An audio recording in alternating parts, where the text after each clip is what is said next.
everybody. Welcome back. Mr. Lincoln, this is how it goes. Best way to come back right here. Let's go. Honestly, yeah. Welcome back to BnB Anime. I am not alone. No. I am here. Wait. Yeah. I am here. Yeah. It's Brad. It's Blue. Together, we are BnB Anime. I've never done that before, but now I feel like we're in Pokemon, and it's great. I mean, sure. Why not? I'm down. Pikachu, I don't know. I'm lost. Pikachu, I evolve you. No, bad. You banned. No, nobody evolves Pikachu, you jerk. Evolve Pichu, but nobody wants Raichu. Exactly. Although Raichu is a badass. Nobody evolves Pikachu. That banned. That bad. What's your favorite evolution? That's it. It's evolution. Let me look it up because I always forget the name of my favorite evolution. However, it is Jolteon and Flareon and Vaporeon, and then Sylveon. I get confused. Oh, that's my brother's favorite too. It is adorable. What about yours?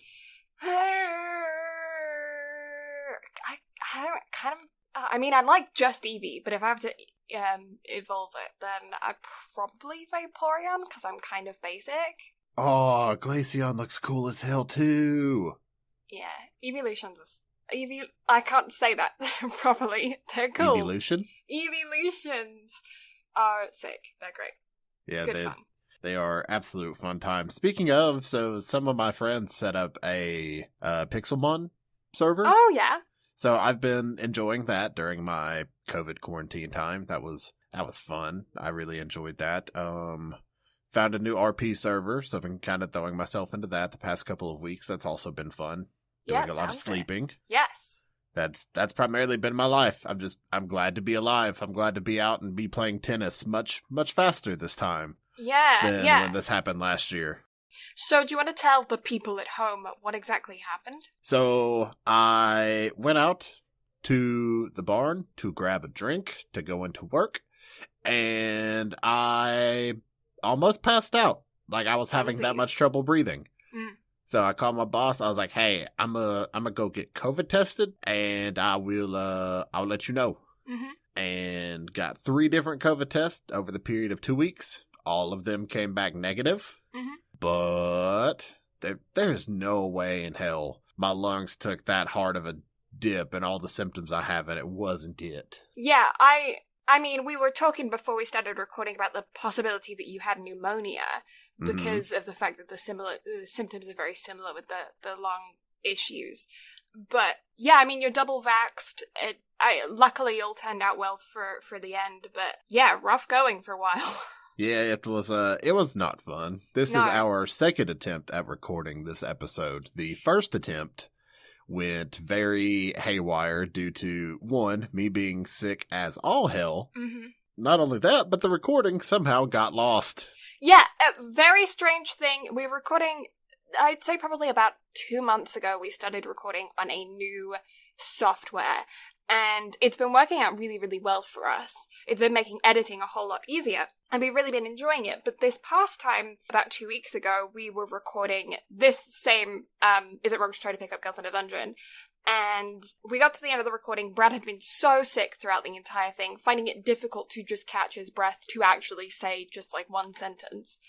And so I don't think you were entirely pleased with how it turned out in the end. No, I probably would have deleted the recording myself. However, just the fact that we lost it for any sort of blooper shenanigans kind of frustrates me. Yeah, because it was very strange, because Brad went to pressing end record, because unlike our previous system where we were both recording individually, this new system records both of us on just one recording, even though it does record our audios into individual files. It just compresses it, makes it so much easier for us. We don't have to sync or anything. It's great. Yeah, it gets rid of any audio lag issues, and the audio lag issue has been the main thing that has been plaguing us for the past 1.5 years of doing this. Man, that sounds weird to say. Right, yeah. But anyway, yeah, so it takes care of that. However, for some reason, it booted Blue. Like, her entire recording crashed, and whenever she came back, I looked down at the bottom, and I'm like, that's weird. It's still not recording, because it shouldn't stop just because she got booted. It should keep the recording going and just let her join back. Yeah. And come to find out, it just, whole recording, gone. Don't know if it actually recorded the whole thing and then the crash caused it to boot her.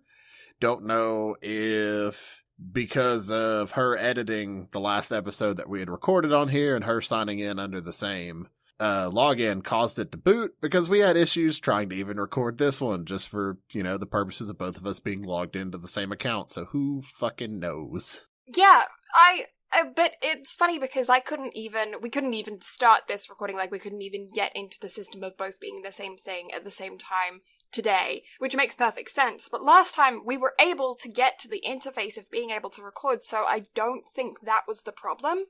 Well, I think they've done some updating to the system as well, because I've noticed I've gotten quite a few emails. Right, okay, fair from point. them. So they could have went in and changed some things or tweaked some things, because I know they did some changing. I don't read emails that I don't find important. Yeah, and the emails from these guys I did not find important. So I was like, shoot, go away. Yeah. Yeah. But yeah, so that is what we're going to be re-recording this week. Brad is feeling a butt-ton better. And hopefully Squadcast doesn't fuck us up this time. Hopefully not. But you know what? We out here. We gaming. We're gonna figure out how everything goes. Yeah.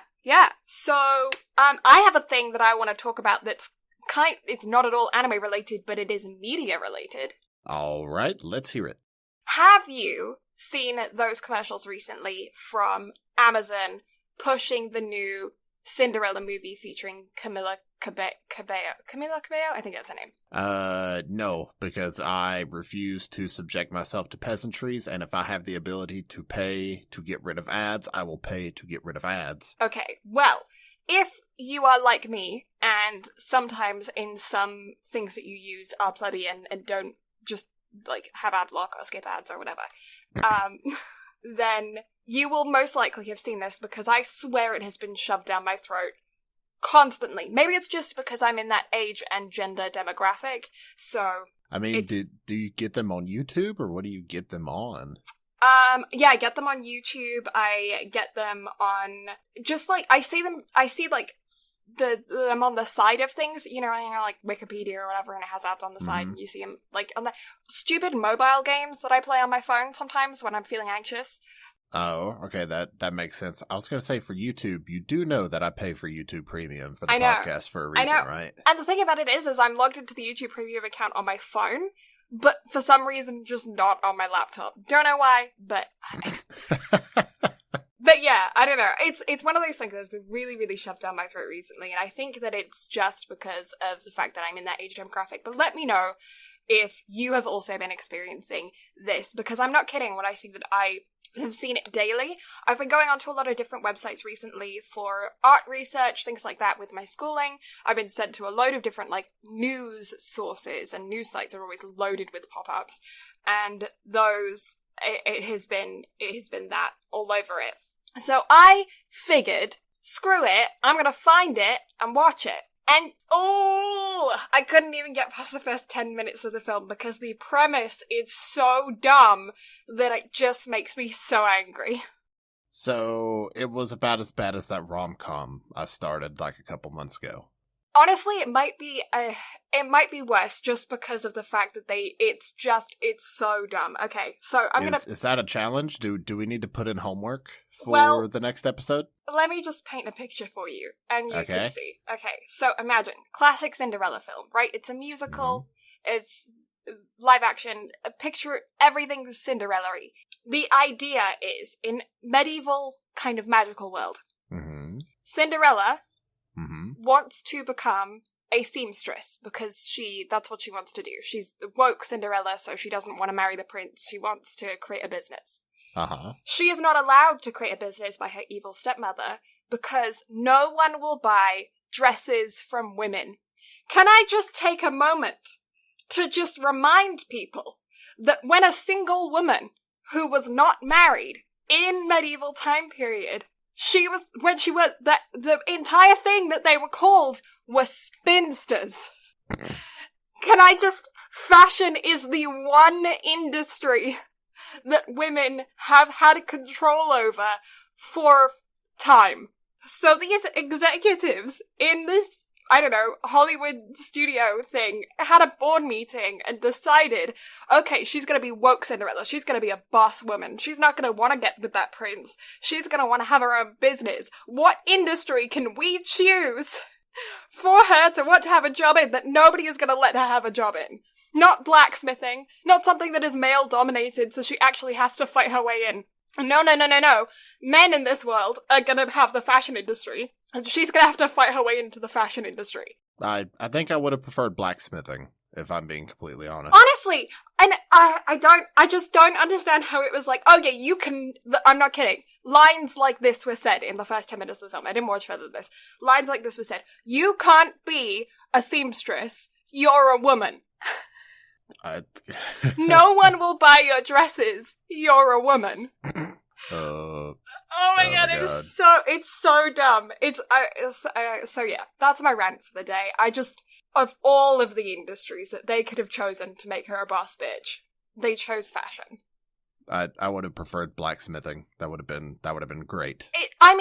How hard would it have been to shift it from seamstressing to cobbling? She's Cinderella, she's known for her shoes. She could have been a cobbler.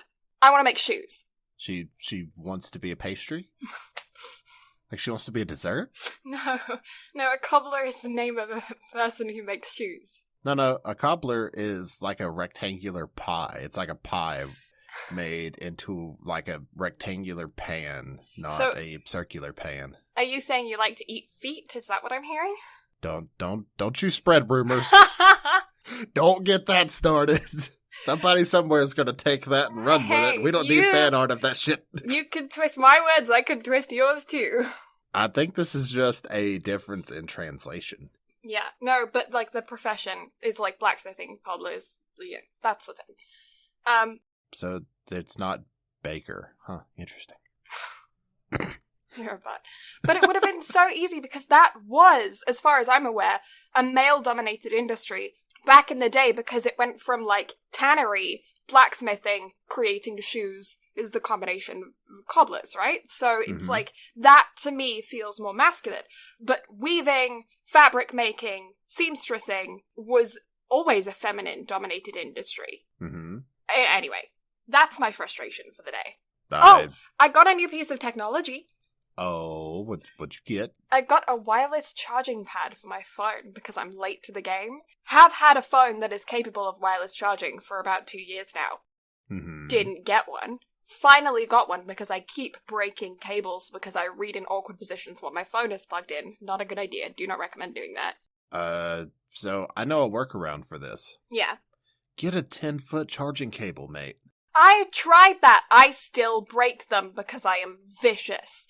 And so vicious. Where's the attack command we made for your stream? Honestly, we need it.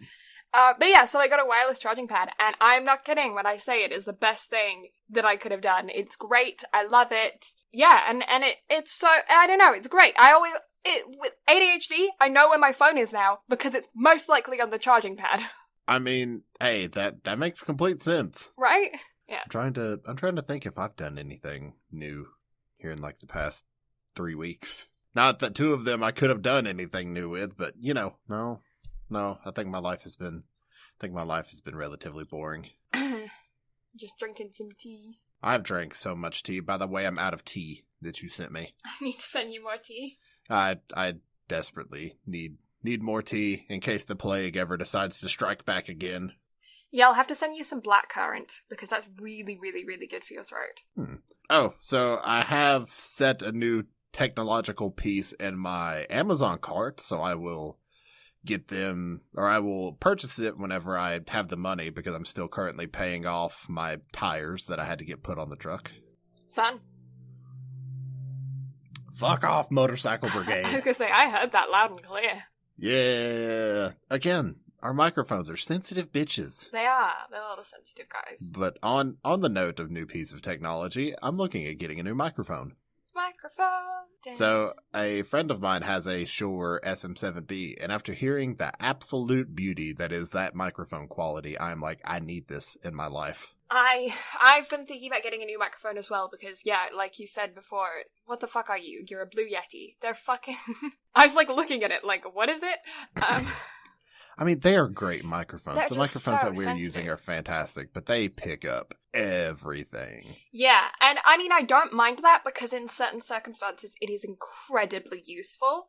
And I feel like it's certainly something that I'm always going to turn back to, especially with the podcast setting in the back of it. If I ever do interviews in real life with people, I feel like it will be such a useful microphone to have. I just feel like I've had this microphone for 3 years maybe now. I'm feeling like maybe I want to like spice it up a little bit, change it up. Yeah, I've had mine for 2 years basically or not since you, because you've been doing it a lot longer than I have, but basically since I got into the voice acting game and built the rig that I have, and this has been fantastic for it. However, mate, just the audio quality difference on those Shure microphones are just a vast difference in clarity. That could also like cut down on editing time so much. Yeah, I'm gonna have to, you'll have to send me the link to that mic and I will check it out, and I'll check out a few others as well, because I'm feeling like I want to switch it up a bit. See if I can do that possibly with any money I might ever have left over from my student loan. That's kind of how I'm looking at it as well. I'm just like, I'm gonna have to save up so much money. Yeah. I'm gonna have to. Like, how many 99-cent noodles can I eat before I die? A lot. Right. That's the college life, mate. Honestly, yeah. Yeah, I don't know. Okay, cool. So shall we get with the one piece of news that I have for the day? It's been 3 weeks and we only have an news. Well, again, I haven't been doing my job correctly. True. However, this is the biggest piece of news that I feel like I can present today, so therefore I figure how fitting. Also, if we're going to start staying a week ahead, what is news going to be anyway? So, biggest piece of news, we officially have Demon Slayer dates set. Ah, yes, I saw image on Instagram. Yeah!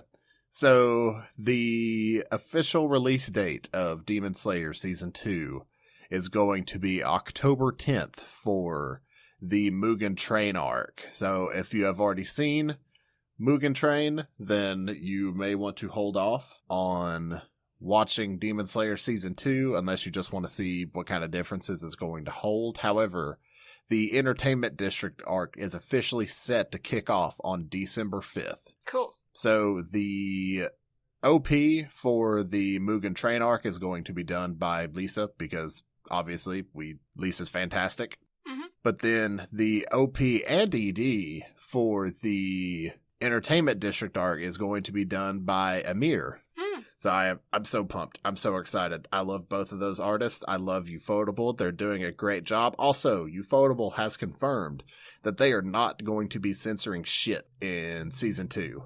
Nice. That's good. I'm happy about that. Demon Slayer is absolutely something that is targeted at adults, so should be made for adults. 100%. And I know basically from this point on, it starts to get more and more graphic.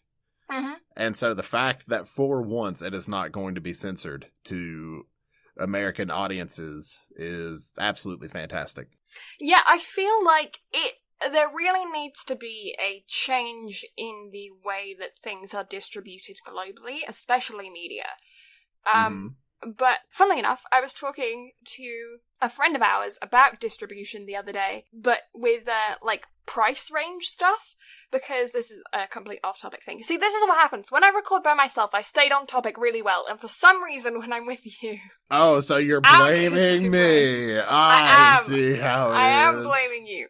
But anyways, we were talking about the fact that things like technology, so video games, stuff like that, and makeup products, and there are other things as well, but those are the two specific ones that we were talking about, when transferred from United States currency, American dollars, to British pounds, they do not change the equivalency rate, so it's not like $70 in America and then, oh shoot, what's the conversion rate? It's 1.65, so basically like $100. Yeah, that's what, okay, yeah, so then 100 pounds. So yeah. 100 pounds and then, what did I say, $70, right? They don't do that. What they do is they say, oh, it's $70 American, so, no, it would be less pounds. Pounds would be less pounds, right? More dollars, less pounds. Yes. Yeah, My so brain it would hurts. be, it would be like 50 pounds, $70. And it would, instead of doing that, British people have to pay more because they just say, oh, it's 70 in whatever. So it's $70 American, £70 in England. But when it comes to Canada or Australia, they convert it because, like, the Canadian dollar is more. So for, like, American, if I would pay, like, $16, it would be $20 Canadian. So they convert it for Canadians, but they don't convert it for pounds. So British people have to pay more regardless for anything. Yes. It's insane. Don't understand why they do it. But also, that was a side point. Things when they change, when they come over to North America, I do not understand. Huge example right here. Sorcerer's Stone versus the Philosopher's Stone in the first Harry Potter. They changed it because they thought that American kids were too dumb to understand what a philosopher was. But, I mean, can we be real here for a minute? Yeah. They're not wrong. I didn't understand what a philosopher was when I was in England. I learnt because I was like, it's the title of this book. What does it mean? Oh, if you read the book, you find out. No. That's how education works. You see, you got your, like, mid-education in the Americas, all right? Yeah. Early education in the Americas is like, all right, here's your shapes. Your square goes in the square hole. Your round peg can also go in the square hole because we cut the holes too damn big. So this welcome to America where everything is as dumbed down as humanly possible until you go to college and then you're taught everything correctly and it's like, what the fuck is going on? I guess my biggest thing with that is the idea that children are not taught how to learn. They're taught that you need to learn, but they're not taught how to learn. Everything in America is extremely standardized. We are taught how to take tests. We are not actually properly taught. You have some teachers that will actually teach you properly and give you the information that you need to go forward. And those are the teachers that I have absolutely loved and still remember to this day. Mm-hmm. But then you have some that literally teach by the book. They make a PowerPoint. You go through the PowerPoint. They do not excel at it. Word. Mm-hmm. There's my Microsoft puns for the day. Anyway. Right, yeah. No, I get that, because I feel like, I mean, there definitely are teachers like that, and maybe I was just in a small... But yeah, everything here is just so standardized. Again, we are taught how to take tests, because we are given, like, statewide tests all through school, from kindergarten all the way up to 12th grade. We are expected to take those standardized tests on top of the standardized tests like the ACT or SAT to be able to get into college, where you're graded on how well you do, not like, or you're graded off what you know rather than, you know, but it's also how well you can take a test and cheat the system. Yeah, there's no additional help for students that actually need it. They've decided to go with a model to where everybody passes, everybody goes through, and there's no repercussions to things. But also, students aren't able to get the necessary help that they need. Yeah, I think that's the biggest problem. It's like, okay, that's fine if you don't want to, because I can understand how psychologically damaging it can be to a kid to be held back a grade. That must be, like, it must feel awful for a kid. But that being said, if you're not giving them extra tutoring or, you know, whatever, free of charge, you're just hurting the kid in the long run. They're going to go through life feeling as though it doesn't matter what they do because the end result is the same and they can just do what they want, and they're not going to learn that valuable lesson that actions have consequences, you know? Mm-hmm. And so I'm not saying that you should hold kids back, because if there's studies on it that it's so psychologically damaging that it is detrimental to the kid, then I'm not saying that you should do that, but I definitely feel like it should be standard and free to give that kid extra help to get up to the standard that they need to be able to, you know, get where they want to go in life. And I feel like a lot of that could be put on the educational system itself and the government funding that comes with schools. Mm-hmm. Because let's be real here. Americans, you guys all know, teachers are drastically fucking underpaid. I feel like it's pretty universal. What they do. Yeah, it is unreal how little teachers are paid for what they do. Mm-hmm. And I feel like if the funding were there, which it very well could be, to give teachers a pay raise and pay them well enough to where I feel like it would be more feasible to ask them to stay and give students the help that they need. Yeah. I don't foresee why that would be an issue. Yeah, I feel like, in general, I think that teachers need to be paid more. I think that teachers' assistants need to be paid more. I think that custodial staff in the schools needs to be paid more. Administration, all that jazz, everything because if you think about it, that is the entire foundation of the next generation. The people that are going to be taking care of you when you retire are the ones that are in school. Mm-hmm. Whilst you're voting. Not only that, but, I mean, pay them at least a fucking livable wage. Yeah. And don't just pay them based off the school's performance. Pay them off of a statewide level of, hey, like, this is being paid well for the, education that you're going to be giving. Not, all right, you have a lower income section of the city, so therefore the school isn't going to get nearly as much funding as the school that's in the rich part of the city. Therefore, it can have fully updated everything. Teachers are going to get paid more. No. Like, it's just be, just pay teachers a decent wage, not the small amount that they are paid now. Because I know how much teachers are paid, at least paid here in Tennessee. Yeah. It's very fucking low. Yeah. Yeah, and that just maintains the segregation of classes. Mm-hmm. Just doing that. It's just, I mean, it's basically, how much more can we increase the 1% from the rest of the country, And that's the kind of thing that I feel like is pretty universal. It's not something that I can say only happens in America. I feel like teachers are drastically underpaid globally, and I feel like there's a lot of holes in every education system. So, I don't know, it's definitely a topic that needs to be discussed more.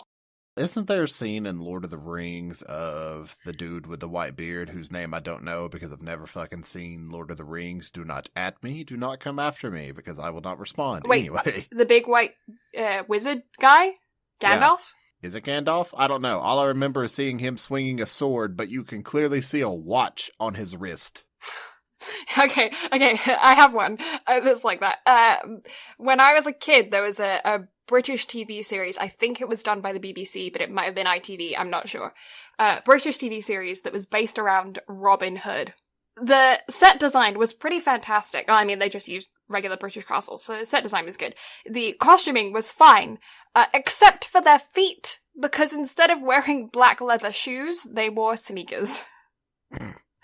And it just makes me chuckle. Every now and again you can see a pair of sneakers while watching the show. I guess they had a budget. Whatever works, black shoes are black shoes. But it's still just, it does make me chuckle a bit.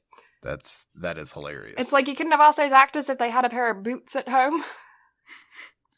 No. Just whatever's comfy. Yeah. It could be long day shooting. I mean, you never know. It's like, hey, do you not just have a pair of leather boots at home? I mean, you're British. You're in England. Chances are it's raining right now. So, do you not have boots? No, tennis shoes. We're good. We're good. Flip-flops. It's fine. Also love how every form of athletic, comfortable shoe here in the U.S. are just tennis shoes. Even though they are not for tennis, they are tennis shoes. Yeah. I've started calling them sneakers just because I feel like, I don't know, that's one of those ones that I've picked up, but they are absolutely trainers when I think about them mentally. It's just verbally, they're always sneakers. So, do ninjas wear them because they like to sneak? No, ninjas wear them because they like to train. Or conductors. So, did you know all it takes to start a zoo is 2 polar bears, 1 grizzly, and 3 pandas? Why is that? It's the bare necessities. Funny. But you forgot black bears. I was going to say koalas too, but they're marsupials. That is true. You know what I do get, though? What? Anime. Ah, smooth transition. Yeah. Yeah. I had to think of something. I figured I had to get the train back on the tracks. Otherwise, we could keep that going for a while. I was going to say, I had a whole rant about squirrels in my head too, because there's a specific kind of squirrel in the UK that's being killed by other squirrels. I'm not even kidding. That's a thing. I can believe it. Yeah. So, is it wrong to try to pick up girls in a dungeon? Again. Not for you. For us, though. Yeah, for us. The second time we've had to go through this, except this time I am much more energetic and ready to go. Yeah, and it has been like 2 weeks, so let's see how much of this my brain remembers. I mean, at least we've already seen this through a couple of times. I finished season 2, by the way. I am very nearly finished season 2, but then I got distracted by having to write an essay, so, you know. I mean, essay is much more important. I don't know about that. Okay, so from a brain perspective, anime is much more important. However, due to, the fact that you are paying to go to school is more important. Yeah, but I also pay for my Crunchyroll subscription, and for the amount of years that I've had it, they probably cost about the same. I mean, again, you're not wrong. Okay. Tennis. No, not tennis. I just looked at my Prince of Tennis. I looked at my Prince of Tennis notes. Because they're next to my is it wrong? I tried to abbreviate this for Brad and I's chat. Because I was like, what are we going to record? Are we going to record, is it we're trying to pick up girls in a dungeon? Or, was it Kakegurui? Yep, Kakegurui. Which we were also supposed to record, and have both watched, so that will be coming at some point, so keep your eyes up for that. Should be next week, because it's still scheduled for next week. Okay, cool. And so I tried to abbreviate it, and it's like IIWTTTPGIAD. That's the abbreviation. Let's all take into account here for a moment that the amount of brain power that it took to do that, Blue very well could have just typed out the actual title. Yeah. But instead, she abbreviated it. And as soon as I read it, I knew what she was talking about. Because she just sent me the abbreviation, or Kakegurui, and I was like, oh, I get what she's getting at here. Yeah. But then I had to go through it in my brain and check every single letter and make sure that it was right. If I go off of the capitalization on my anime list, it's IIWTPUGD, which is much more reasonable, but I don't understand why is it in the beginning is capitalized, but 2 and in A are not capitalized, because I would think that is it are also small words that you wouldn't need to. Because it's the beginning of the title. However, articles like is an A and to or the are not considered important letters. So if it starts the sentence or the title, then you would capitalize it. However, later on in the title, it is not necessary. Yeah, I suppose that's what forms it as being a question as well. Without it, it's not a question. Yeah. It's just wrong to try to pick up girls in a dungeon. And there's a lot of that gets left out most of the time. Yeah. Okay, So, light novel, written by Fujino Omori. Mm-hmm. It is currently still running. It began its publication back in January 15th of 2013, and is currently up to 17 volumes. The manga, also written by Fujino Omori, is currently also still running. It began publication August 2nd of 2013 to present for a total of 12 volumes. The first season is directed by Yoshiki Yamakawa.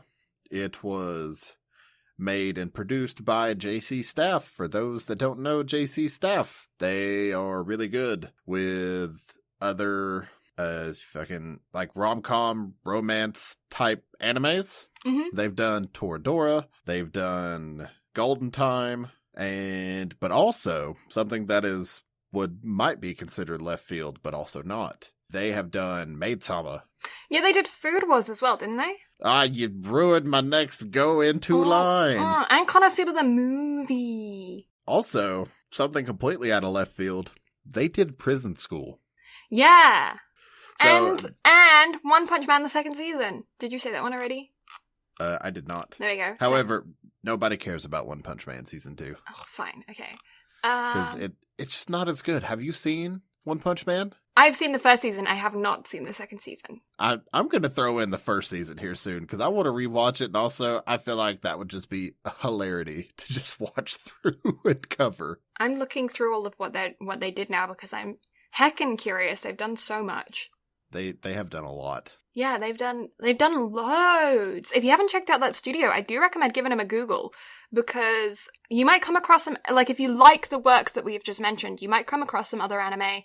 Oh, they also did some creepy stuff. There is some on there that I'm like, oh, I have heard about that. That is creepy. But you might come across some things that you would be interested in watching if you like the rest of their other stuff. Yeah, I mean, everything they do is typically high quality. Toradora, even though it was done back in October of 2008, that still stands up as one of my favorite rom-coms of all time. Nice. Like, it is phenomenal. I think I have it scheduled at some point in the near future, if I'm not mistaken. I try to give you a decent break in between rom-coms, because I know how you are. Yeah. You get nothing but cringe out of things that I absolutely love and adore, so I'd give you a slight break. I don't do romance. Me and romance are not a thing. I mean, from a real-life perspective, same.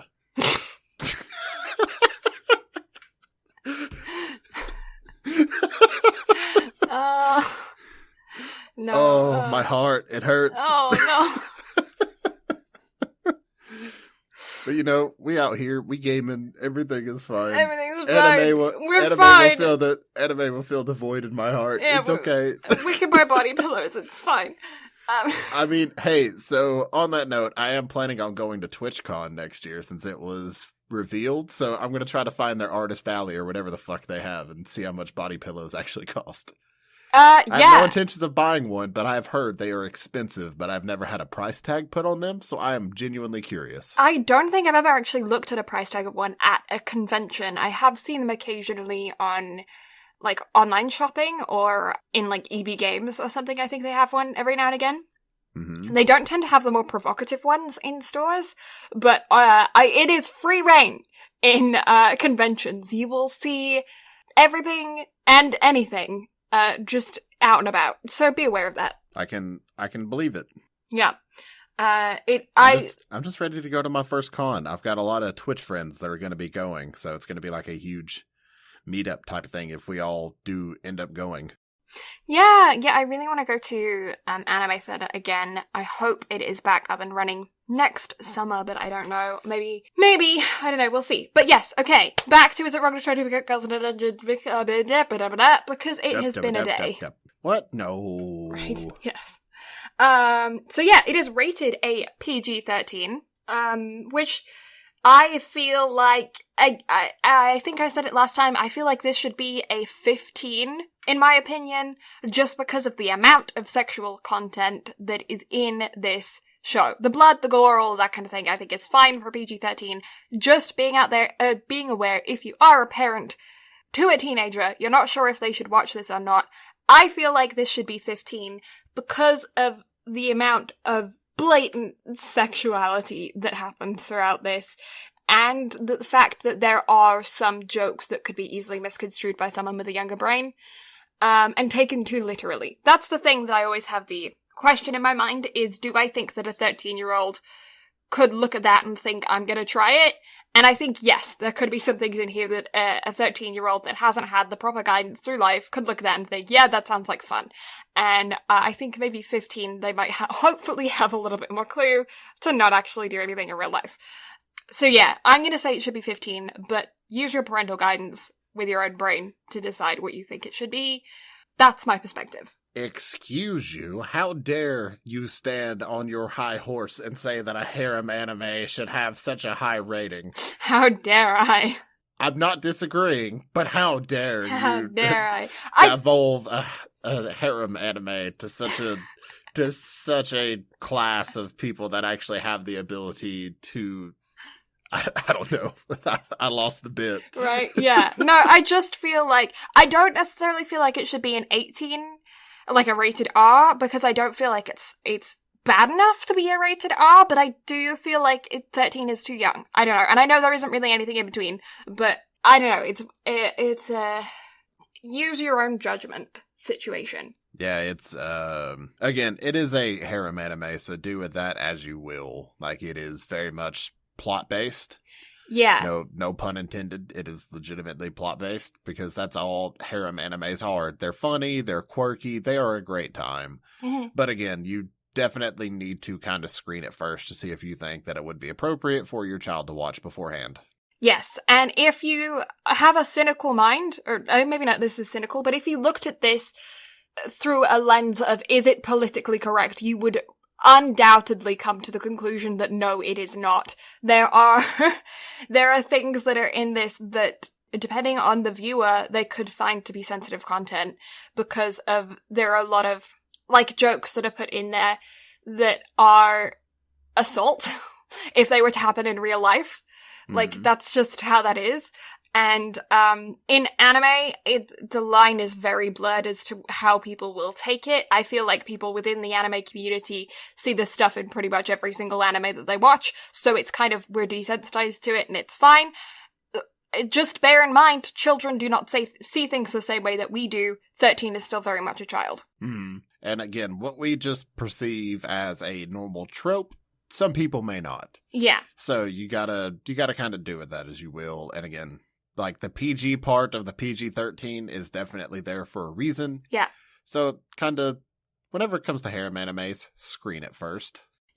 Yeah, that is the big thing. Okay, so with that being said, on my anime list, it scored a 7.59 out of 10, and on Anime Planet, it scored a 4.12 out of 5 or an 8.24 out of 10. It has a dropped rate of 2.8%, so a really decent drop rate. It's not the best by any means, but it's also nowhere near the worst. Super, super solid. It is 13 episodes, as Brad said, so it's just one core. Actually, Brad, I don't know if you listened to my solo episode. I think you did, right? Yes. Yeah. So last week I was talking about whether or not we should have a separate category in dropped rates for drop rates that are for shows that have more than like 2 cores. Where do you think the cutoff should be? I think anything past 2 core, because once you get into a long-standing series, it's typically where people are either going to A, drop it, or B, it's just going to be on their continue watching, and it will never go to the drop category because they're like, oh, I'll get back to it later, and then never do. So I feel like anything past 2 core is almost impossible to try to sit there and go after, because again, think if one of these days we actually cover something like Naruto, even if it's just a couple of seasons, or One Piece, or anything along those lines. Or I will even raise you one better. Full Metal Alchemist Brotherhood, that has 65 episodes. That is technically 5 core. However, it is not that long of a series comparative to others. Yeah, because that was my thing. Is like, because that sounds like a whole lot of episodes, but if you compare it to what I did last week with Prince of Tennis, that has 178 episodes, so over double.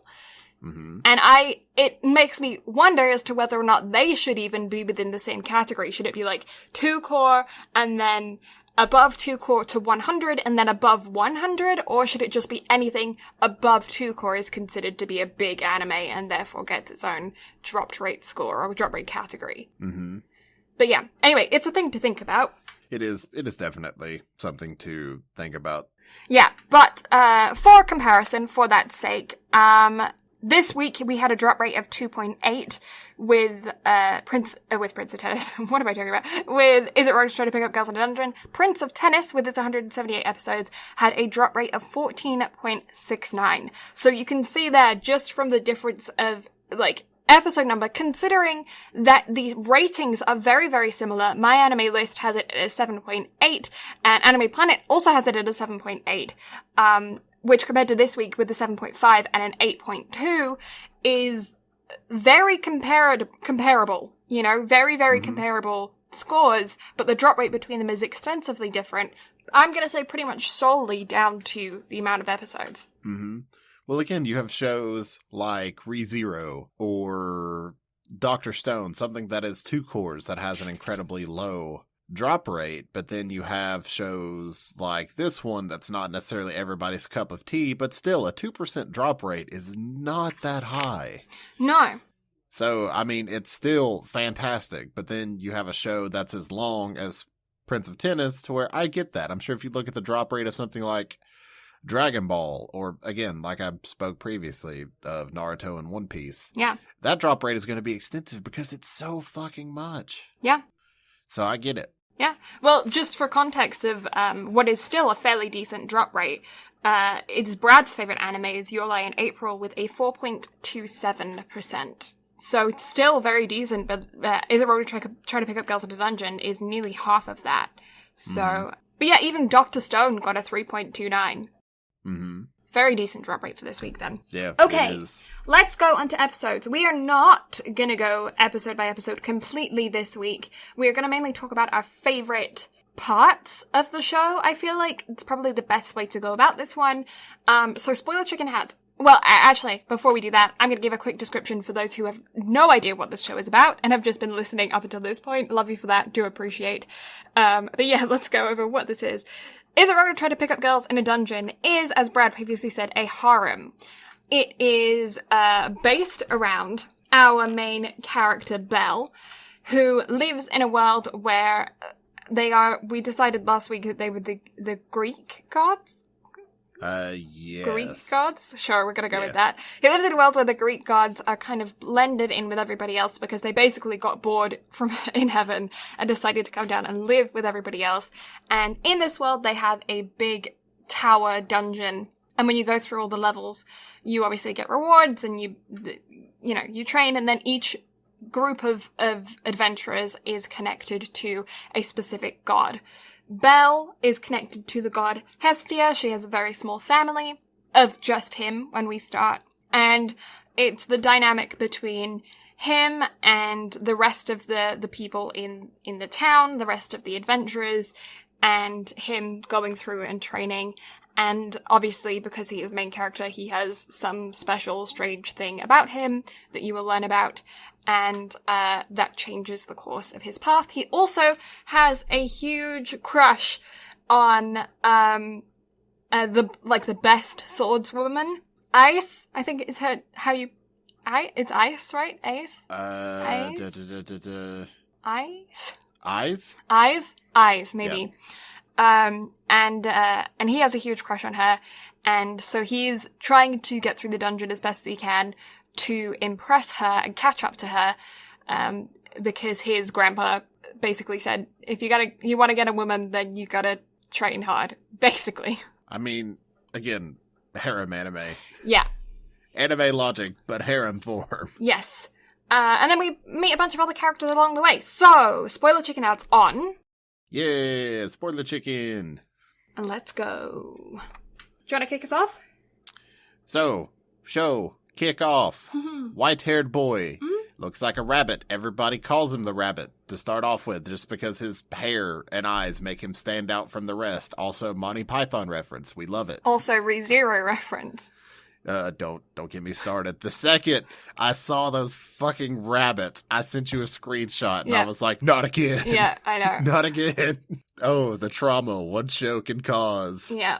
But also the Monty Python references, you gotta love it. Yeah, honestly, anytime I see rabbits in any kind of media that are attacking people, I just think of their big pointy teeth. Pretty much. Yeah. But, so, our boy is in the dungeon, adventuring. Minotaur gets loose, tries to get him, but he is saved by blonde lady who absolutely covers him in blood because she gives no shits. She's just like, I kill. Yes. And we talked about this in the last recording, so I wanted to make sure we actually sat down and talked about it again on this one, since we have more energy and the ability to talk about it.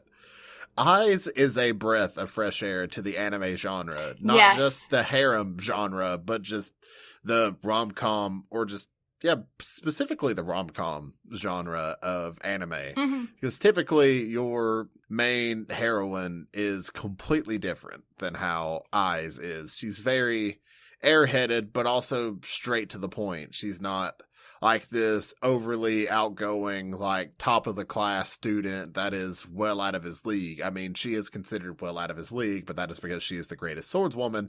However, from a personality perspective, they are two drastically different people, and also they're both socially awkward. So for one, breath of fresh air. Two, adorable. Yes. Yeah, I completely agree. I feel like she is a very different kind of heroine that we normally see. And I don't know, I feel like the main tropes that you would think that you would see in her, you see in other characters, which is, and she is, I know we spoke about this in the last recording as well, she is a fantastic juxtaposition to Hestia, the god, because Hestia is insanely over-exaggerated in her in her performance. She is, like, very down your throat, a huge character, a very big personality tropes, and she would be completely exhausting to watch if there wasn't a counterpoint to her.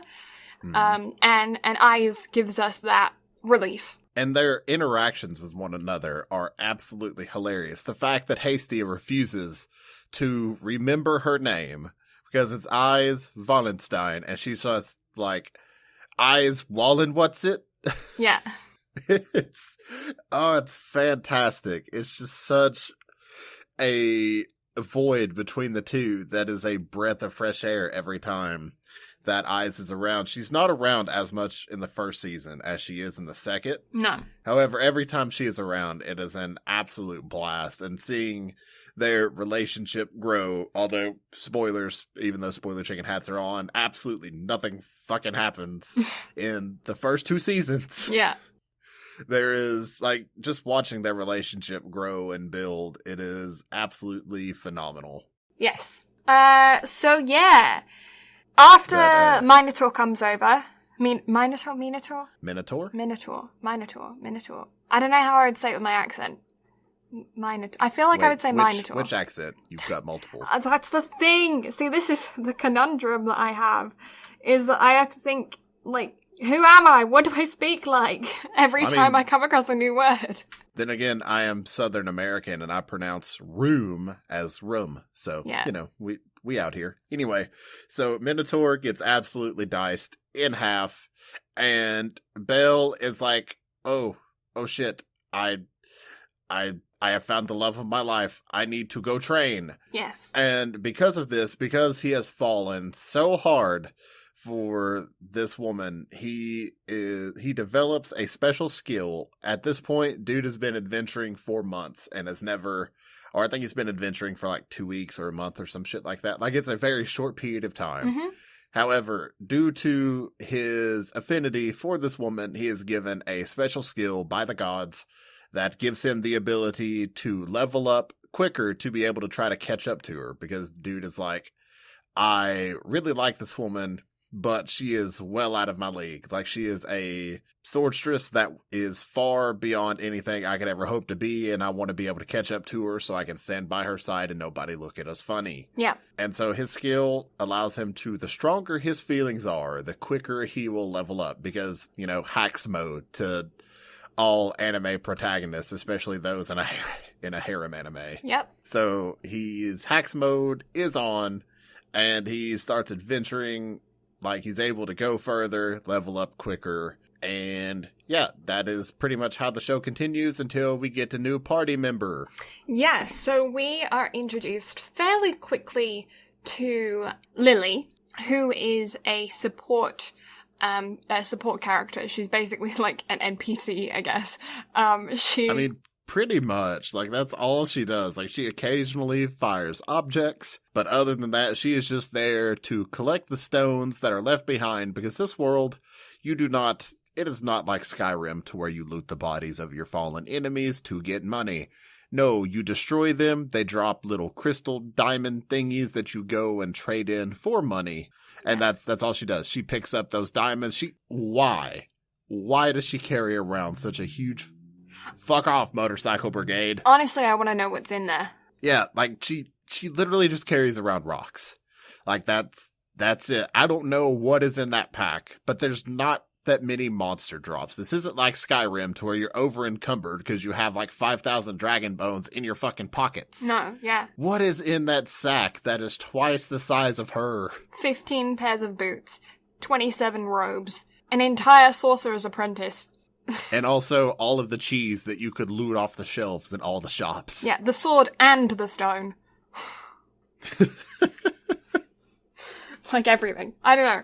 It makes me wonder, if you were in that world, if you could smash some urns and get some diamonds, though. I mean, crystals.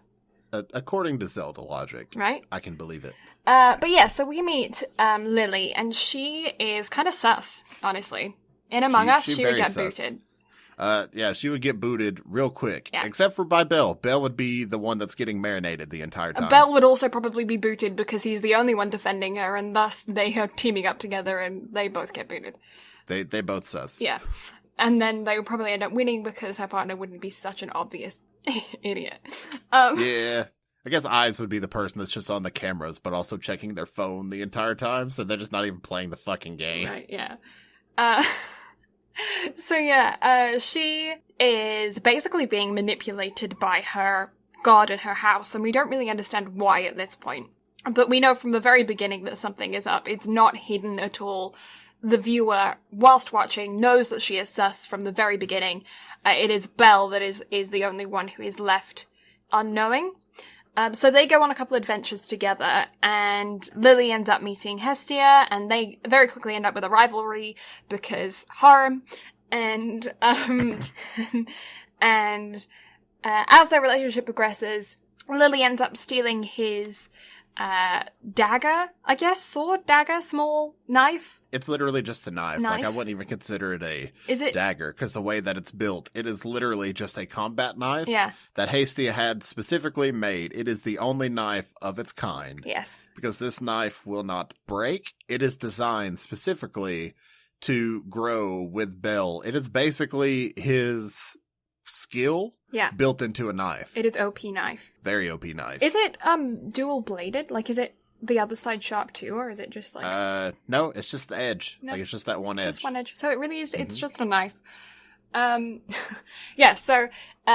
She tries to steal that, and when she does steal it and she takes it to a pawn shop, they say, sorry dude, this is dull as fuck. Like, you're not getting any money for this. And so she gets really upset about it. Belle's running around like a headless chicken thinking that he lost his knife. And then eventually Lily gets stopped, and he ends up getting his knife back, but he just thanks her for finding his knife. Like, he is so oblivious to this. And it later is said at a later point that he just was like, if she did do something bad with it, then I don't really care. Like, I'm gonna trust her anyway, which could not be me, but sure. Yeah, super sus. Super sus. Like, oh, she stole something from me? Oh, cool, I don't care. Like, I'm sorry, what? No, it's like Goku logic. No, give him a second chance. Give him a second, even though they did literally nothing they didn't even ask for a second chance. They're waiting for you to prosecute them. You're just like, oh no, I'm gonna give you a second chance out of the kindness of my heart because I'm a fucking idiot. Yeah, pretty much. It's like, oh, you stole my car? Why don't you take my house too? Yeah. Anyway, that's one thing that frustrates me about this. But the way that it's done is, I guess it's kind of like, he is a perfectly sweet main character, but I just see him as very naive. He big dumb. He big dumb. And but at the same time, harem anime logic. Yeah, so you kind of give it a pass because harem anime, but at the same time, idiot. Yeah, big dumb. Big dumb. But yeah, so she takes him back into the dungeon. They then go down a couple levels, and she pushes him to go further and further and further into the dungeon to the point where he is further than he's ever been before, but she has been that far before because she used to support other adventurers, and they would take her further into the dungeon. And so she basically gets him surrounded, possibly leading to his death, probably leaving, in her mind, definitely leading him to his death. At which point she has taken all of the crystals that he has collected thus far on his trip into the dungeon, and his knife, and other things as well, leaves him there to die. And then as she is exiting the dungeon, she runs into people that she had previously gotten into scuffles with, who then beat her and leave her to then die by white rabbits, is it? Nope, it was the giant ants. Oh yeah. So we've gone from ReZero to Hunter x Hunter. Pretty much. Mm-hmm. And then all of a sudden, mysteriously, magically, who is it? It's Belle. He lived. And he saves her. They go back to the surface, and it is kind of when more about her is discovered in the fact that she belongs to a house that is ran by alcohol, because the god of wine or whatever creates this alcohol that is so powerful that you cannot resist its charm. Like, apparently one sip is enough to get you wasted all the way down to the tips of your soul. Yes, it is the alcohol of the gods. And so the entire house is controlled by this alcohol, and they want to make money to buy more alcohol. And thus they are incredibly dangerous towards each other and to other members of other houses because all they care about is money. And she has been trying to steal and save up money to be able to pay her way to leave. And that is why she was trying to get all this money. I don't think that story progresses until later. That is season 2, yes. Whenever that plays out, because the rest of the first season is we get introduced to the blacksmith of the party. Yes. Although that is... Wealth. No, yeah, so... But first, our boy levels up. Yes. So he goes back into the dungeon, and he ends up having to fight a boss. Mm-hmm. Because accidents. Yes. Wait, was it? No, it was the Minotaur that the evil goddess lady of lust, or whatever the fuck she is. Yeah. Sent her minion down there to train up a Minotaur that will then go after Belle, because for some reason this lady of lust has taken an interest in Belle and wants Belle to herself, but first has to see him grow, because logic. Yeah. So Belle goes after this Minotaur because it's trying to attack Lily and him and is killing people. Mm-hmm. And Eyes shows up along with her whole party, and Eyes' party and family thinks Belle is like some weakling. Yeah. However, they show up, and this is one of the things that we talked about in the last episode where we talked about how it's cool to see how they uphold to a code of ethics. Yeah. Like, they won't jump in and try to help Belle in this scenario because you don't take somebody else's kill. Yeah. And so Belle goes ham, gets brought down to within like just a sliver of his life, but manages to defeat it in a very badass way. Can we talk about how pretty some of the fight scenes in this are? Yeah, it's really well animated. Yeah, it does not have to go as ham as it is done. We have watched shonens that don't have as good of fight animations as this. I agree. It makes no sense. Yeah. But yeah, Belle defeats the Minotaur. He levels up. He is the quickest person to ever gain a level. I think it's within 2 months, dude has leveled up. Yes, from level 1 to level 2. And because... The level up mechanics in this are broken. Yeah, but because of that, he kind of gains a reputation where people are like, who the heck are you? And he starts to make a name for himself. He also gets an adventurer's name, because once you reach level 2, you are able... your god or goddess is able to go and get an adventurer's name for you. And I cannot remember what his is. Little Rookie. Little Rookie, right. So he is pretty much henceforth by any stranger from this point onwards. That's what henceforth means. That was redundant. Leave that in, editor. Honestly. But he is henceforth known as Little Rookie by any stranger that he pretty much comes across throughout, not just this season, but continuing on into next season. And it makes me wonder if that name is never gonna leave him, if he is gonna be Little Rookie, or if, like, every 5 levels or so you can get a new adventurer's name. But it would be hilarious to me if he's like level 100 every time and they still level Little up, Rookie. they're given a new nickname. Okay. Or there's a chance to re-roll it. Okay. But However, I've seen quite a bit of season 3. I haven't finished it, yeah. but to my knowledge, he has not leveled up again.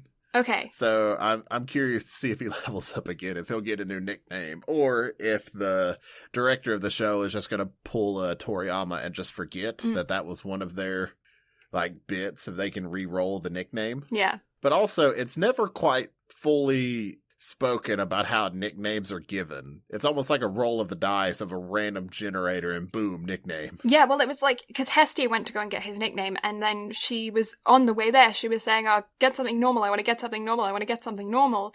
And then we didn't see any of it, and then she came back and she was like, it's Little Rookie, and he was like, oh, well, that's normal.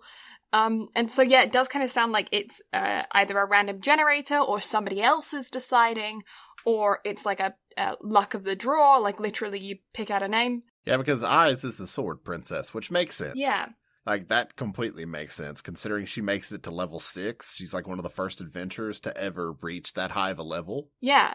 Because, again, the leveling system in this show is busted. You don't level up by just going to the mines and fighting. No, you have to go on what is called an adventure. Yeah. But after Belle defeats this Minotaur, he acquires his first official skill that Hestia lets him know about. She did not tell him about the first skill because she didn't want him to know to kind of let that power corrupt him. Yeah. But she lets him know about the next one because he gains a skill called the Argonaut, which is basically a one-hit bullshit hacks mode attack.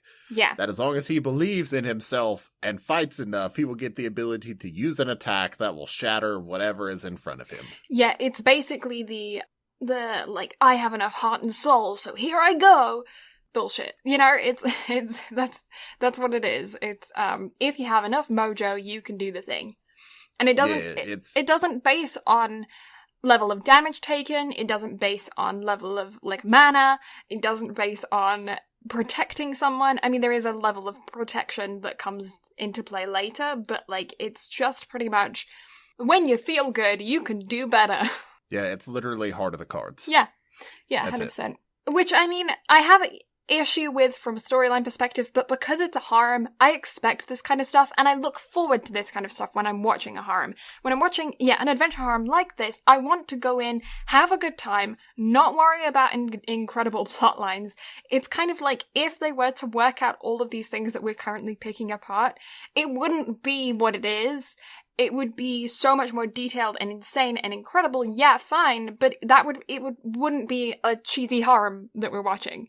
Exactly, and don't take into it as we hate this because we're sitting here picking it apart. We are giving you this info because we want you to know what you're getting into. Yeah. We had a great fucking time watching this. Oh, very much so. This and Chihaya Faru are what, like, bonded Mine and Blue's friendship. Yeah, 100%. Was that. So don't, like, at the end of the first recording, we both gave this show an 8. I don't know if that still stands. I still considering stand by we've had 2 weeks. I do as well. Yeah. So I didn't know if watching Kakegurui would have changed that, because it would have been changed your weird perspective. Who knows? Oh, Kakegurui is a time, and we can have some interesting conversations about that. We are going to have a conversation about that whenever we record it. Yeah. But yeah, it's so much fun, and it's so dumb, and it's so stupid that it's a mental break, and you can just shut your brain off and watch it and enjoy it. So when we say this is a plot hole and this is a plot hole, yes, it is. And, yeah, okay, they didn't explain that, and yeah, okay, they could have done so much more with that, but the point of it isn't, it's like reality TV. This is the reality TV of anime. It's not supposed to be taken seriously. Yeah, it is stupid. If you don't take it seriously, you will have a great time. 100%. Do not go into it expecting it to just be this badass storytelling masterpiece. It is a harem. It is meant to be fun. There's going to be plot. It's going to happen. Yeah. You just accept it. You go on about your life and just be prepared to laugh out loud a lot. Yeah, it's got some very solid, easy jokes in it. Yeah, okay, so he gets this new magical ability. He has wealth now.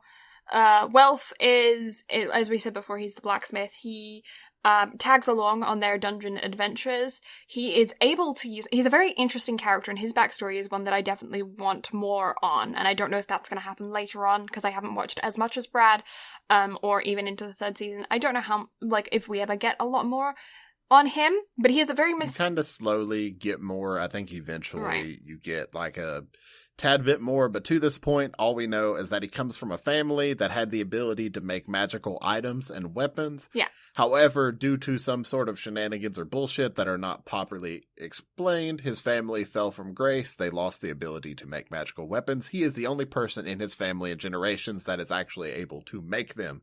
However, he chooses not to because he wants to be known for his own abilities, not his family's name of being able to make weapons. However, he is part of the family of the goddess whose name I can't fucking remember, but she has an eye patch and she's badass, and she's like, basically they're the family that make all the weapons and shit for the adventurers, but they are also high quality and expensive as hell. Yeah, so the reason why he doesn't want to make magical weapons is because magical weapons are kind of like short-term use weapons. They shatter, which we get a really good example of in season 2.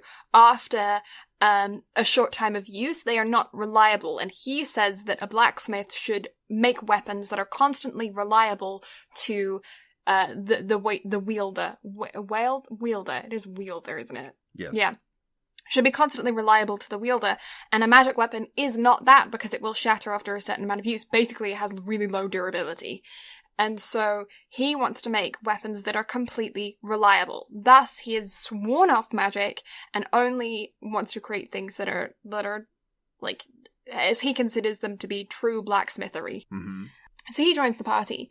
They then go... I feel like we can skip to the big event. Yeah, so they go into the dungeon and they run into an issue of they accidentally adventure too far, they get hurt, and they have to make a decision on whether they want to go down to try to make it to the, what is it, the 18th floor? Yes. Which is like a safe house. Or they can try to go back up, but to go back up, they have to make it through, I think they were on the 13th floor at this point. So they have to make it through 2 harder floors. No, they were on the 15th floor because the 13th floor is considered like the middle floor, I think. So they're on the 15th floor, so they either have to go down 3 or they have to go up 14 floors to try to get their way out of the dungeon. Yeah. So they make the call to go down, and as they make their way down, they continue to get worse for wear. I think Welf and Lily both go down. So Belle is struggling his ass off, carrying them, barely able to fight, and we get an Attack on Titan reference. Yes. So they're on their way down. They were just adventuring in the cave. The reason why they ended up getting stuck down in the cave is because another group of adventurers basically led bad guys to them as they were trying to escape because one of their team members became injured. It then created them to be completely surrounded by not just the enemies that they were already fighting, but also the enemies that had been led to them. And it was easier for them to go down than up because, as you said, there was like 14 levels or something above them. And there were also holes in the ground that they could jump through. The Attack on Titan reference, I believe they called it a gladiator who was frozen by eyes. It's basically just a boss. Yeah, on the way level. Down. So every time you kill it, it will respawn back in the ice, and it will get triggered the second you fall or you walk through that room. I thought it was like triggered after a certain time period, and they were running out of time. Well, and it just after it's beaten, then it will respawn after like a certain period of time. It's like an MMO boss. Yeah. Like you beat an MMO boss, it takes a minute for it to respawn, so that was pretty much it. And they knew they were running out of time. Yeah. So they just barely make it by the skin of their teeth. And that's a horrible saying, by the way. Do you know what the origin of that is? No, but I also don't think I want to know because now my teeth are starting to hurt. It's horrible. It's really gross. I'm not going to say it out loud because it's horrible, but if you're curious about the origin of that phrase, give it a Google. You will not think of it the same way afterwards. Like the second I even think about something like that, or even think like, like my teeth are like a very sensitive subject. Mm-hmm. Mine too. To me. So even thinking about it, I start thinking about something like going across my teeth and yeah, teeth and toes for me. Like whenever I think of like things going wrong with toes. Yeah. No. Yeah, nails, fingernails, toenails, don't like it. Nails in general are scary things, and especially considering how they are used for like medieval torture and whatnot. Oh my God, yeah. Like that's a scary thought. Like no. Yeah, like there's that one scene in Dawn of the Dead, I think it is, a zombie movie where the zombies are like scraping against the side of a bus wall and their fingernails all Yeah, no. Horrible, so gross. So now you have that lovely mental image. Let's continue. Yeah, editor, leave that in too. Right, yeah. So they end up on the 18th floor, which, as we mentioned previously, is like a safe zone. It's basically a forest world with these giant crystal, like just decorations, I suppose, that's what you think about. And it's a safe haven. There are people that actually live on this 18th floor selling wares at exorbitantly high prices because, obviously, they can sell it for whatever they want. They have no competition. They're in the middle of a dungeon. Yep. And when they're there, they end up meeting Eyes and her team of people because, as we said before, she was the one who froze the gladiator previously, and so they were all there and they were hanging out for a couple of days. It turns out that one of their team members had gotten injured and they were waiting for somebody who went up to the surface to get an antibiotic to come down and give that to their team member before they were regrouping and heading on their way. So our team of 3 wakes up after being healed, and they kind of hang around for a bit. And we have a little bit of some, like, OVA kind of style, casual, fun times of just all of them hanging out. Until,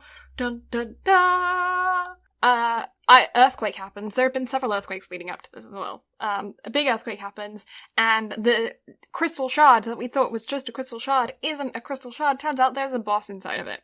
And it's like a level 5 boss. Like, this is no typical boss after fighting a level 1 boss on floor 17 of a Titan. No, this bitch is really, really big bitch that has health stages. Like, it can regenerate. It's like fighting a boss. You get it all the way down. You have no health potions. And then its health bar just shoots all the way back up. And you're like, well, fuck. Yeah. What do we do here? Yeah, it's like Attack on Titan plus... Do you remember that...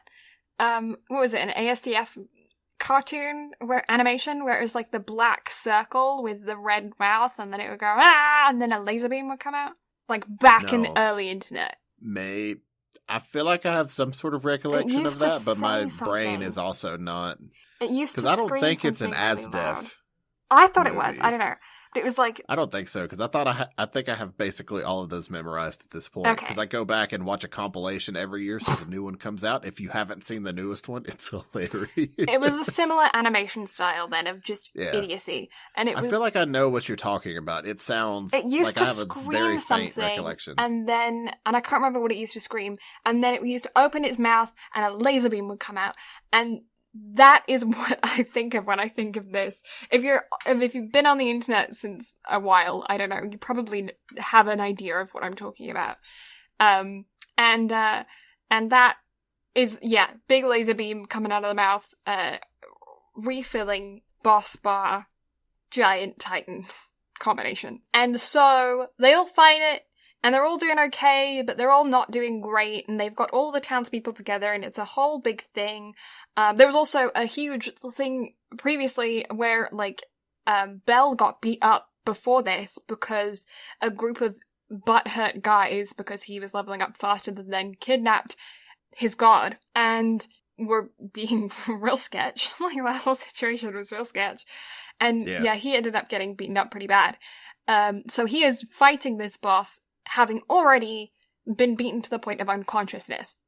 Because, just him out fighting it as is wasn't enough. Again, hacks mode on. Yeah. But then major hacks mode whenever dude gets a magical item and uses his Argonaut ability at the same time to defeat that bitch. Also, he does all of that. Basically defeats the boss single-handedly. Not really, but he's the only one that can basically kill it at this point. Yeah. Dude does not level up again.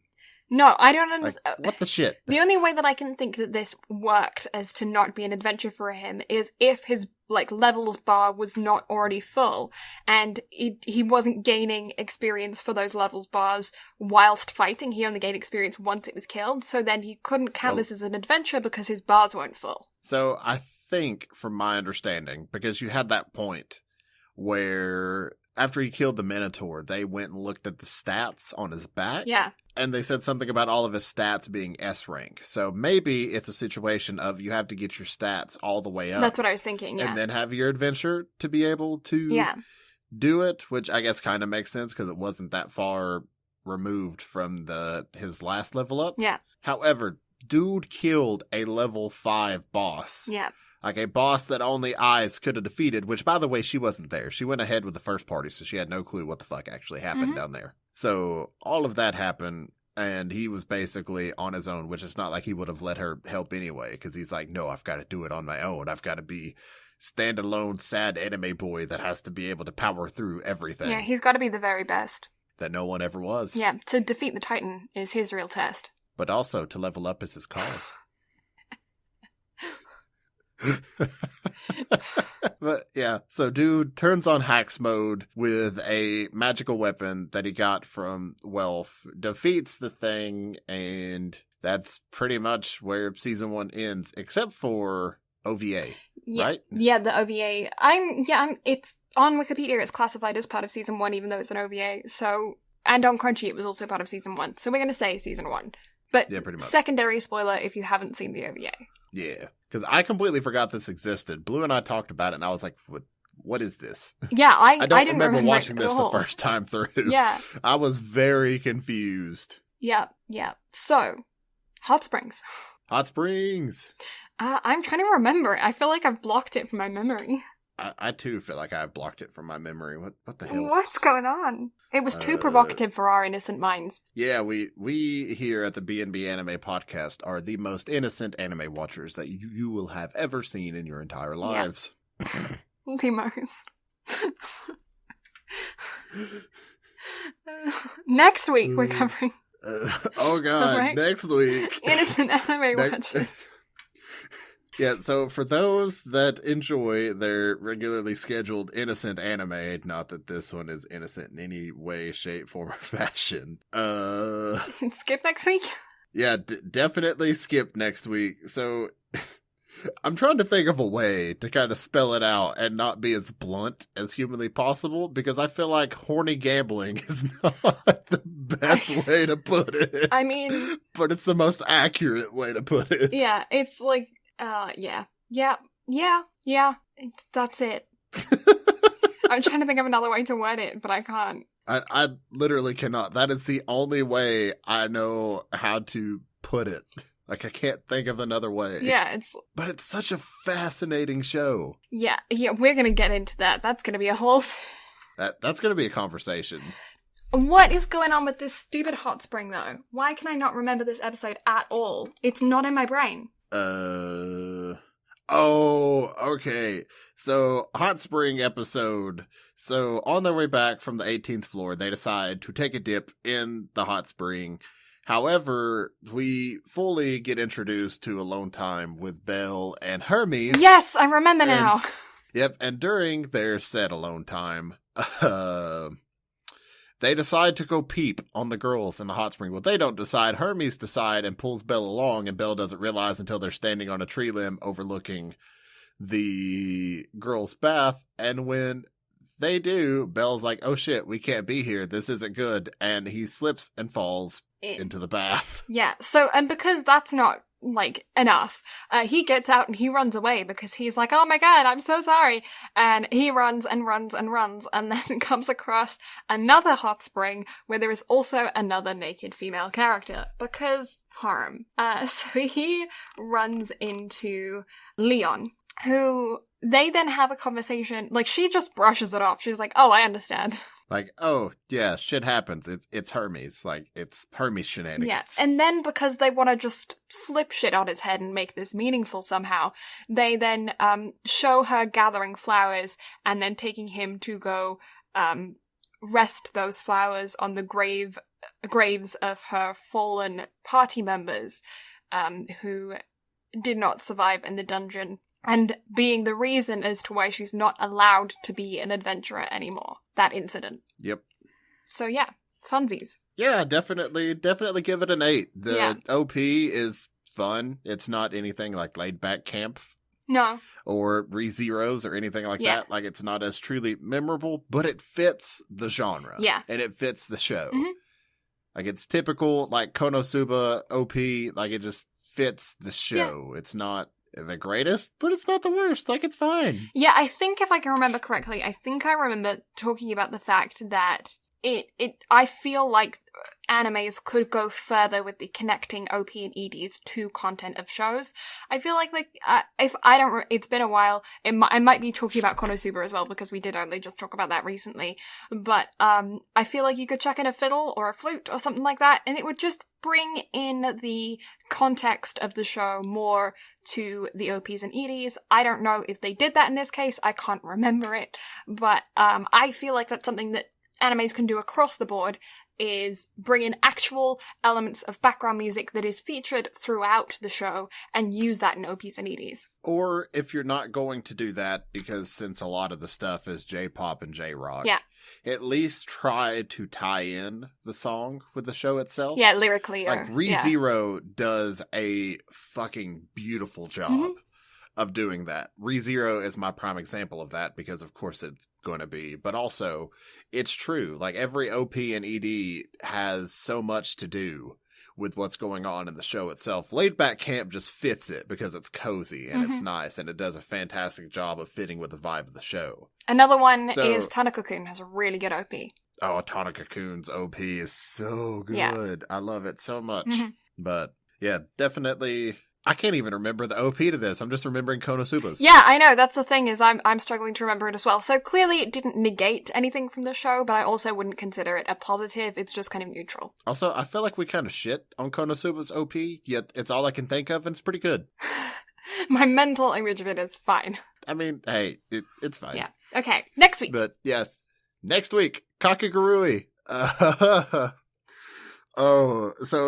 In my defense, I don't remember that show being as weird as it is. I don't know if my brain just blocked out a lot of it, or if I just, blocked it out, I wasn't paying attention to most of it. But watching it through this time with podcast brain, I was like, what the fuck have I gotten us into? I don't understand. Yeah. So, for those that are 18 plus, check out next week's episode. Yeah, 100%. Be 18 plus if you are sensitive to anything. Yeah, pretty much. Do we just want to skip Kakagurui? Do we want to go on to Relife? I actually really want to talk about it because it's insane. It is absolutely insane. Speaking of nails, Kakagurui. Oh no! Oh god! Oh, my hands hurt. Yeah. Oh god. Yeah. So Kakagurui is an anime on Netflix about gambling. It is absolutely insane. One thing I will say ahead of it, though, the animation on that show is extremely well done. Yeah, it's detailed. It is very detailed, especially on certain points. It is beyond detailed. But the show is absolutely insane. I can't even begin to go into trigger warnings with the show because there's a lot. It's very odd, but it's definitely insanity worth checking out for some people. So if you want to give it a try, you can. But if not, wait until next week's episode because we're going to go into a deep dive of the absolute insanity and stupidity that is Kakagurui. Yep. Yeah. But plugs now? Is that a thing we do? I've been out of the game for 3 weeks. Yes. So what the fuck do we do plugs. here? That is it. So the absolutely lovely Blue that has joined me this week has done her own episode now, which y'all should go check out because it's on Prince of Tennis. It's an absolutely fantastic episode. It's episode 82. Go check it out on all of the platforms. Thank you. Fuck off, Motorcycle Brigade. We're so close to being done.